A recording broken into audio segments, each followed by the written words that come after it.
चलिए, आईपीओ हो तो ऐसा खास पेशकश हमारी क्या हलचल चल रही है, किस आईपीओ में पैसे लगाने चाहिए भी कि नहीं लगाने चाहिए। सेकेंडरी मार्केट तो पूरी तरीके से पिटती हुई दिखाई दे रही है फिलहाल। जो है प्राइमरी मार्केट में क्या कुछ एक्शन हो सकता है। हालांकि ग्रे मार्केट के प्रीमियम बहुत ज़्यादा उत्साह तो जनरेट नहीं कर पा रहे हैं, लेकिन चलते हैं, हमारे साथ अभिषेक जुड़ चुके हैं तमाम जानकारी और डेटा के साथ। देखते हैं वो क्या कुछ वहाँ पर बातें निकल के आ रही हैं। अभिषेक, कुछ परिवर्तन डेटा में क्या कुछ कह रहा है और शुरुआत कहां से करना चाहिए? कुछ सरप्राइजिंग एलिमेंट है सर। 3 आईपीओ यहाँ पर हैं, मैं उनके एक एक करके यहाँ पर बात करूंगा, लेकिन सबसे पहले बात कर लेते हैं जो कल आईपीओ बंद हुआ है। फर्टिलिटी ट्रीटमेंट क्लिनिक की जो ये आईपीओ था, गॉडियम आईवीएफ आईपीओ, और इसके सब्सक्रिप्शन नंबर्स देखें तो फिर इसमें बहुत ज़्यादा तो उछाल नहीं आया, लेकिन ठीक ठाक हैं। क्यूआईबीज जो देख सकते हैं आप 1.62 टाइम्स ये सब्सक्राइब हुआ है। एनआईएस की हिस्सेदारी यहाँ पर ठीक ठाक है, 14 गुना तक ये सब्सक्राइब हुआ है, और रिटेल की हिस्सेदारी अगर बोला जाए तो वो भी ठीक ठाक है, 7.5 गुना तक ये सब्सक्राइब हुआ है। ओवरऑल अगर देखा जाए तो 7.25 गुना ये सब्सक्राइब हुआ है।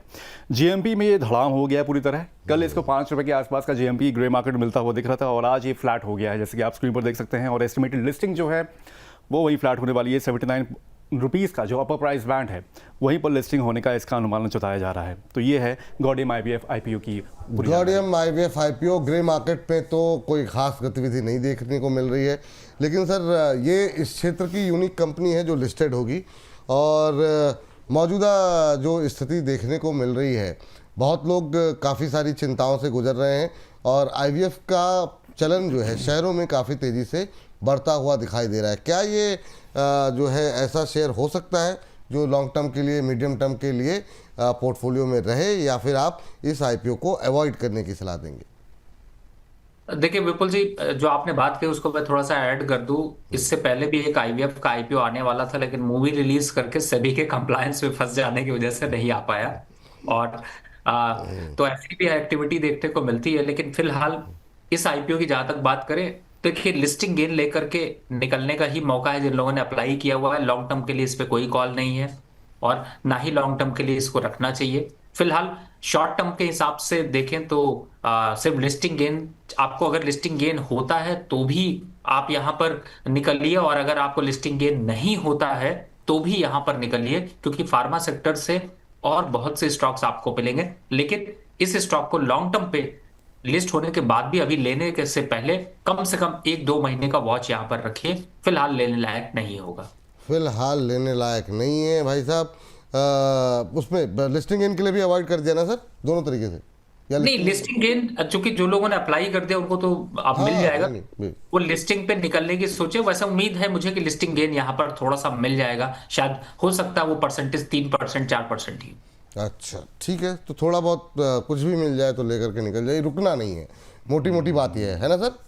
जी बिल्कुल। चलिए ठीक है, ये बात है। यहाँ पर दिलीप व्यास जी कह रहे हैं सर, जामकोट हमारा गुजरात से हैं, कह रहे हैं कि राजकोट से नमस्कार सर, कह रहे हैं कि आजकल रवि सर के कपड़े और उनकी कंपनी का लोगो बड़ा मैच करता है, क्या बात है? तो सर ये जानबूझ करके पहन रहे हैं क्या सर, कि मतलब पीछे भी ब्लू, शर्ट भी ब्लू, फिर ऊपर सदरी वाइट, तो पीछे डॉक्टर रवि सिंह जहाँ लिखा है वो भी वाइट, तो ये सब सोच समझ के हो रहा है क्या सर? सर वैसे इतना साइंस तो मैंने लगाया, स्टॉक मार्केट पे इतना टाइम मिलता नहीं है, लेकिन कोइंसिडेंट हो सकता है। मुझे तो लगा हो सकता है कोई फैशन डिजाइनर वगैरह रखा हुआ आपने, कि मतलब जो है मतलब माहौल के हिसाब से आपको जो है सजेशन मिलते रहते हो। बहुत शानदार। चलिए चलते हैं अभिषेक के पास, और अभिषेक से जानते हैं कि अगला आईपीओ क्या है, क्या कह रहा है।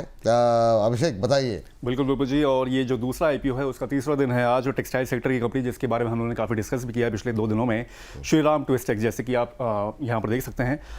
सब्सक्रिप्शन नंबर्स थोड़े से इसके बड़े हैं, और अच्छी बात यह है कि इसका जीएमपी भी बढ़ा है। तो सब्सक्रिप्शन नंबर्स पहले यहाँ पर देख सकते हैं। क्यूआईबीज यहाँ पर अभी थोड़ा पार्टिसिपेट करेगा, 0.08 टाइम्स ये सब्सक्राइब हुआ है। एनआईआईएस की हिस्सेदारी जो है वो करीब 33.5 गुना तक ये सब्सक्राइब हो चुका है। रिटेल में करीब 18 गुना ये सब्सक्राइब हो गया। अच्छी खासी हिस्सेदारी यहाँ पर देखने को मिली है, और टोटल अगर देखें तो करीब 7 गुना ये सब्सक्राइब हुआ है। जीएमपी की अगर बात करें तो कल से इसमें अच्छा उछाल देखने को मिला है। कल इसको 9 रुपये का जीएमपी मिल रहा था, और रातों रात यहाँ पर ये 15% बढ़ गया है। 16 रुपये 50 पैसे का इसको जीएमपी मिलता हुआ दिख रहा है। एस्टिमेटेड लिस्टिंग जो है वो 120 रुपये 50 पैसे पर होती हुई इसकी दिख रही है। ग्रे मार्केट प्रीमियम यहाँ पर थोड़ा बढ़ता हुआ दिखाई दे रहा है। आप इतना मंद मंद क्यों मुस्कुरा रहे हैं रवि सर, कोई ख़ास वजह इसके पीछे? और उसके बाद ज़रा इस आईपीओ पे थोड़ी सी बात करते हैं आपसे। क्या लगता है ग्रे मार्केट प्रीमियम को देख करके? नहीं, मैं मुस्कुरा इसलिए रहा हूँ कि टेक्सटाइल इंडस्ट्री पे मैंने लास्ट टाइम पे एक कंपैरिजन आपके साथ शेयर किया था मंडे बिल्कुल। को। और ये ऐसा इंडस्ट्री है कि टेक्सटाइल का मतलब होता है कि आपके कपड़े, और जब स्टॉक मार्केट पे निवेश करिए तो कुछ और ही होता है हाल। बात अब सही है। देखिए आप क्यों मुस्कुरा रहे हैं, अभिषेक जी भी देखिए मुस्कुरा रहे हैं बड़े अभिषेक प्यार जी से। तो मतलब जो है सर, उनकी बड़ी कातिल तो स्माइल है। मतलब तो ये देखिए, मतलब। वैसे इस आईपीओ की जहां तक बात करें तो देखिए इसमें लिस्टिंग गेन मिलेगा, लेकिन मैं लॉन्ग टर्म पे अभी इसलिए ज्यादा टेक्सटाइल इंडस्ट्री को बिलीव कम करता हूं, क्योंकि देखिए एक तो पहली बात है वॉल्यूम बहुत ड्राई हो जाते हैं, दूसरा ये बड़ी वोल्टाइल इंडस्ट्री है। और लास्ट टाइम मैंने रीजन भी दिया था कि आपको याद होगा कि रिलायंस जो है वो टेक्सटाइल थी और आज शायद कहीं कुछ और इंडस्ट्री की तरफ कन्वर्ट हो गई। तो पॉइंट यही है कि इस इंडस्ट्री का बहुत ज्यादा न्यूज बेस्ड इंपैक्ट ज्यादा रहता है, पॉलिसीज का इंपैक्ट ज्यादा रहता है। हालांकि ये कंपनी काफी स्ट्रांग पैरामीटर पर है, लेकिन मुझे लगता है मैं लिस्टिंग से हैप्पी होऊंगा। लॉन्ग टर्म के लिए टेक्सटाइल इंडस्ट्री में फिलहाल अभी निवेश करने के लिए नहीं सोचूंगा। हालांकि टैरिफ प्लान का एक इम्पैक्ट हुआ जिसकी वजह से टेक्सटाइल इंडस्ट्री फिर से चमक कर आई, लेकिन भावनाओं पे बहने से ज्यादा अच्छा है कि प्रैक्टिकल प्रॉफिट लॉक करना ज्यादा जरूरी है। तो सर इसके लिए भी मतलब लिस्टिंग इनके लिए अप्लाई कर सकते हैं, ये कह रहे हैं ना? मतलब जी जिन्होंने अब तक। बिल्कुल, 100% लिस्टिंग गेन के लिए ही अप्लाई करना चाहिए और कोई सेंटिमेंट नहीं लगाना और चाहिए। कोई सेंटिमेंट नहीं है अभी तक, जिन्होंने मतलब कोई फैसला नहीं ले पा रहे हैं वो अप्लाई कर सकते हैं सिर्फ लिस्टिंग इनके लिए। यही बातों का मतलब है आपकी? जी बिल्कुल। हाँ, मतलब 3-4 बार मैं इसलिए पूछ लेता हूँ ताकि मतलब बाद में कोई दुविधा आशंका वाली बात कोई नहीं ना नहीं, रहे। आपका विपुल जी पूछना जरूरी है, क्योंकि टेक्सटाइल इंडस्ट्री हो सकता है टेक्सटाइल। वही वही वही मैं आपकी भावनाएं समझ रहा हूँ सर पूरी तरीके से। अद्भुत है सर, बहुत शानदार। हाँ चलिए, यहाँ से और आगे बढ़ते हैं और जो तीसरा आईपीओ है उसकी तरफ वहाँ देखते हैं क्या कुछ गतिविधि हो रही है। अभिषेक बताइए। बिल्कुल बिल्कुल जी, आज ये नया आईपीओ खुला है और इसका नाम है ओमनीटेक इंजीनियरिंग लिमिटेड। कंपनी की अगर बात करें तो एक मैन्युफैक्चरिंग और इंजीनियरिंग सॉल्यूशंस कंपनी है जो कि प्रिसीजन इंजीनियरिंग कंपोनेंट्स यहाँ पर बनाती है। इंडस्ट्रियल ऑटोमेशन और मैकेनिकल सिस्टम्स के टर्न की सॉल्यूशंस ये देती है, ये खासियत है इसकी। और इसके अलावा ऑटोमेटिव हो गया, एरोस्पेस हो गया, फार्मा हो गया, फूड प्रोसेसिंग जैसे सेक्टर्स को ये केटर करती है। प्रोडक्ट कैटेगरी की सर अगर यहाँ पर बात करें तो फिर एनर्जी हो गया, मोशन कंट्रोल हो गया, ऑटोमेशन हो गया, उसके अलावा इंडस्ट्रियल इक्विपमेंट सिस्टम्स में ये इसकी प्रोडक्ट कैटेगरी है। खासियत की अगर बात करें तो कस्टमाइज डिज़ाइन और सॉल्यूशन से देती है। इसके अलावा प्रोडक्टिविटी और एफिशिएंसी बढ़ाने पर इसका फोकस रहता है। चलिए अब देख लेते हैं इसकी की डिटेल्स क्या क्या है। आज से ही खुल गया है, सब्सक्राइब आप इसको 27 फरवरी तक कर सकते हैं। इसके अलावा अलॉटमेंट इसका 2 मार्च को मिल जाएगा।